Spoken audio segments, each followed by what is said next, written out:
नमस्कार दोस्तों, धार्मिक कहानियाँ पूरा जरूर सुनें। क्या प्रारब्ध की धारणा से व्यक्ति अकर्मण्य बनता है? ऐसा अक्सर कहा जाता है कि आज हम जो भी फल भोग रहे हैं वह हमारे पूर्वजन्म के कर्म के कारण है, लेकिन यह बात पूर्णतः सत्य नहीं है। इसका मतलब यह कि इसमें कुछ तो सच है। अक्सर समाज में ऐसी धारणाएं प्रचलित हो जाती है और इस धारणा के चलते हिंदू धर्म को भाग्यवादियों का धर्म मान लिया जाता है। इस धारणा के चलते यह भी मान लिया जाता है कि फिर तो हमें कोई कर्म करना ही नहीं चाहिए जब सब कुछ पूर्वजन्म से ही तय और निश्चित है। तो लेकिन ऐसी धारणा का प्रचलन समाज में इसलिए होता है क्योंकि अधिकांश लोग कर्म के सिद्धांत को पूर्णतः समझते नहीं है। धर्मशास्त्र और नीतिशास्त्रों में कहा गया है कि कर्म के बगैर गति नहीं। सनातन धर्म भाग्यवादियों का धर्म नहीं है। कर्म से ही भाग्य का जन्म होता है। वेद, उपनिषद और गीता तीनों ही कर्म को कर्तव्य मानते हुए इसके महत्व को बताते हैं। यही पुरुषार्थ है। श्रेष्ठ और निरंतर कर्म किए जाने या सही दिशा में सक्रिय बने रहने से ही पुरुषार्थ फलित होता है। वेदों में कहा गया है कि समय तुमको बदले इससे पूर्व तुम ही स्वयं या समय को बदल लो। यही कर्म का मूल सिद्धांत है। अन्यथा फिर तुम्हें प्रकृति या दूसरों के अनुसार ही जीवन जीना होगा। व्यक्ति निरंतर कर्म करता रहता है। सोया हुआ व्यक्ति भी कर्म कर रहा है। कर्म का संबंध हमारे शरीर, मन, मस्तिष्क और चित्त की गति से है। गति कभी भी रुकती नहीं है। रुकने में भी एक गति है। इस कर्म गति से ही अगले कर्म की गति निर्मित होती है। कुछ ऐसा कर्म होते हैं जिनका फल चमत्कार की तरह प्रस्तुत होता है। धर्मशास्त्रों में मुख्यतः 6 तरह के कर्म का उल्लेख मिलता है। नंबर 1 नित्य कर्म, दैनिक कार्य। नंबर 2 नैमित्य कर्म, नियमशील कार्य। नंबर 3 काम्य कर्म, किसी मकसद से किया हुआ कार्य। नंबर 4 निष्काम्य कर्म, बिना किसी स्वार्थ के किया हुआ कार्य। नंबर 5 संचित कर्म, प्रारब्ध से सहेजे हुए कर्म। और नंबर 6 निषिद्ध कर्म, नहीं करने योग्य कर्म। वर्तमान में जो कर्म किया जाता है वही क्रियामाण कर्म कहा जाता है। अक्सर लोग प्रारब्ध कर्म की बुराई करते हुए कहते हैं कि यह तो हिंदू धर्म की भाग्यवादी और अकर्मण्यता की विचारधारा से उपजा विचार है। यह लोगों को निकम्मा बनाता है।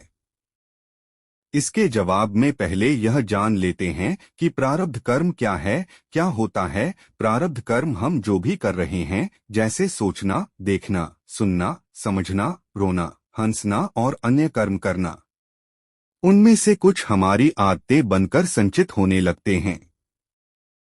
संचित अर्थात संग्रहित, संग्रहित अर्थात स्टोर। वह कर्म जो स्टोर हो रहे हैं वह संचित कर्म कहे जाते हैं।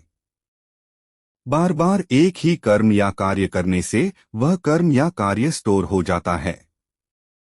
मरने के समय इस स्टोर कर्म का कुछ भाग हमारे साथ अगले जन्म में भी चला जाता है।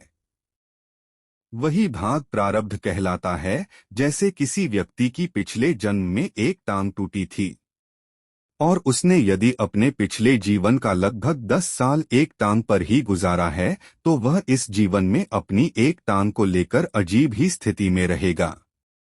उसके अवचेतन मन में यह बात है कि मेरी एक टांग ही है। हालांकि उसका चेतन मन यह नहीं जानता, लेकिन आदतवश उसकी एक टांग ज्यादा सक्रिय रहती है जबकि दूसरी टांग नहीं। यह एहसास अजीब होता है।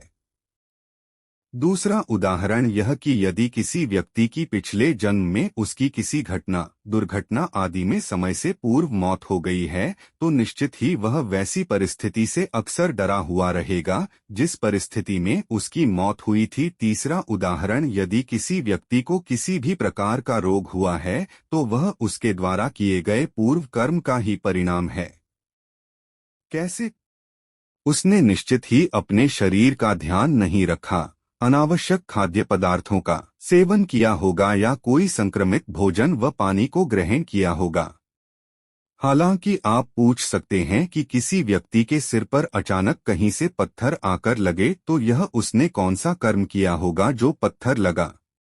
पहली बात तो यह कि उसका वहां खड़ा होना ही उसका प्रथम कर्म है। बाकी इसे समझने के लिए कर्म सिद्धांत के विस्तार में जाना होगा। हिंदू दर्शन के अनुसार मृत्यु के बाद मात्र यह भौतिक शरीर या देह ही नष्ट होती है, जबकि सूक्ष्म शरीर जन्म जन्मांतरों तक आत्मा के साथ संयुक्त रहता है। यह सूक्ष्म शरीर ही जन्म जन्मांतरों के शुभाशुभ संस्कारों का वाहक या संग्राहक होता है। पुनर्जन्म और कर्मों का सिद्धांत यहूदी और उनसे निकले धर्म पुनर्जन्म की धारणा को नहीं मानते। मरने के बाद सभी कयामत के दिन जगाए जाएंगे, अर्थात तब उनके अच्छे और बुरे कर्मों पर न्याय होगा। इब्राहिमी धर्मों की मान्यता है कि मरणोपरांत आत्मा कब्र में विश्राम करती है और आखिरी दिन ईश्वर के हुक्म से उठाई जाएगी और फिर उनका फैसला होगा। लेकिन हिंदू धर्म के अनुसार ऐसा नहीं है। हिंदू धर्म पुनर्जन्म में विश्वास रखता है। इसका अर्थ है कि आत्मा जन्म एवं मृत्यु के निरंतर पुनरावर्तन की शिक्षात्मक प्रक्रिया से गुजरती हुई अपने पुराने शरीर को छोड़कर नया शरीर धारण करती है। जन्म और मृत्यु का यह चक्र तब तक चलता रहता है जब तक कि आत्मा मोक्ष प्राप्त नहीं कर लेती। मोक्ष प्राप्ति का रास्ता कठिन है। वेद और उपनिषद कहते हैं कि शरीर छोड़ने के बाद भी तुम्हारे वे सारे कर्मों के क्रम जारी रहेंगे जो तुम यहाँ रहते हुए करते रहे हो, और जब अगला शरीर मिलेगा तो यदि तुमने दुख, चिंता, क्रोध और उत्तेजना को संचित किया है तो अगले जन्म में भी तुम्हें वही मिलेगा, क्योंकि यह आदत तुम्हारा स्वभाव बन गई है। श्रीमद् भगवद गीता के दूसरे अध्याय के 22वें श्लोक में कहा गया है, जैसे मनुष्य पुराने वस्त्र को त्याग कर नए वस्त्र धारण करता है, उसी प्रकार यह जीवात्मा भी पुराने शरीर को छोड़कर नया शरीर धारण करता है। चौथे अध्याय के 5वें श्लोक में कहा गया है, हे अर्जुन, मेरे और तुम्हारे अनेक जन्म बीत गए हैं, बस फर्क यह है कि मैं उन सबको जानता हूँ, परंतु हे परंतप, तू उसे नहीं जानता। जन्म चक्र पुराणों के अनुसार व्यक्ति की आत्मा प्रारंभ में अधोगति होकर पेड़ पौधे, कीट पतंगे, पशु पक्षी योनियों में विचरण कर ऊपर उठती जाती है और अंत में वह मनुष्य वर्ग में प्रवेश करती है। मनुष्य अपने प्रयासों से देव या दैत्य वर्ग में स्थान प्राप्त कर सकता है। वहां से पतन होने के बाद वह फिर से मनुष्य वर्ग में गिर जाता है। यह क्रम चलता रहता है। प्रारब्ध यही कारण है कि व्यक्ति को उसके कर्मों के अनुसार जीवन मिलता है और वह अपने कर्मों का फल भोगता रहता है। यही कर्मफल का सिद्धांत है। प्रारब्ध का अर्थ ही है कि पूर्व जन्म अथवा पूर्व काल में किए हुए अच्छे और बुरे कर्म जिसका वर्तमान में फल भोगा जा रहा हो। विशेषतया इसके दो मुख्य भेद हैं कि संचित प्रारब्ध जो पूर्व जन्मों के कर्मों के फलस्वरूप होता है और क्रियमान प्रारब्ध जो इस जन्म में किए हुए कर्मों के फलस्वरूप होता है। इसके अलावा अनिच्छा प्रारब्ध, परेच्छा प्रारब्ध और स्वेच्छा प्रारब्ध नाम के 3 गौण भेद भी हैं। प्रारब्ध कर्मों के परिणाम को ही कुछ लोग भाग्य और किस्मत का नाम दे देते हैं। पूर्व जन्म और कर्मों के सिद्धांत को समझना जरूरी है। संस्कार क्या होते हैं? संस्कार अर्थात हमने जो भी अच्छे और बुरे कर्म किए हैं वे सभी और हमारी आदतें। ये संस्कार मनुष्य के पूर्व जन्मों से ही नहीं आते, अपितु माता पिता के संस्कार भी रज और वीर्य के माध्यम से उसमें सूक्ष्म शरीर में प्रविष्ट होते हैं, जिससे मनुष्य का व्यक्तित्व इन दोनों से ही प्रभावित होता है। बालक के गर्भधारण की परिस्थितियां भी इन पर प्रभाव डालती हैं। ये कर्म संस्कार ही प्रत्येक जन्म में संग्रहित एकत्र होते चले जाते हैं, जिससे कर्मों अच्छे बुरे दोनों का एक विशाल भंडार बनता जाता है। इसे संचित कर्म कहते हैं। इन संचित कर्मों का कुछ भाग एक जीवन में भोगने के लिए उपस्थित रहता है और यही जीवन प्रेरणा का कार्य करता है। अच्छे बुरे संस्कार होने के कारण मनुष्य अपने जीवन में प्रेरणा का कार्य करता है। अच्छे बुरे संस्कार होने के कारण मनुष्य अपने जीवन में अच्छे बुरे कर्म करता है। फिर इन कर्मों से अच्छे बुरे नए संस्कार बनते रहते हैं तथा इन संस्कारों की एक अनंत श्रृंखला बनती चली जाती है, जिससे मनुष्य के व्यक्तित्व का निर्माण होता है। दरअसल इन संचित कर्मों में से एक छोटा हिस्सा हमें नए जन्म में भोगने के लिए मिल जाता है। इसे प्रारब्ध कहते हैं। ये प्रारब्ध कर्म ही नए होने वाले जन्म की योनि व उसमें मिलने वाले भोग को निर्धारित करते हैं।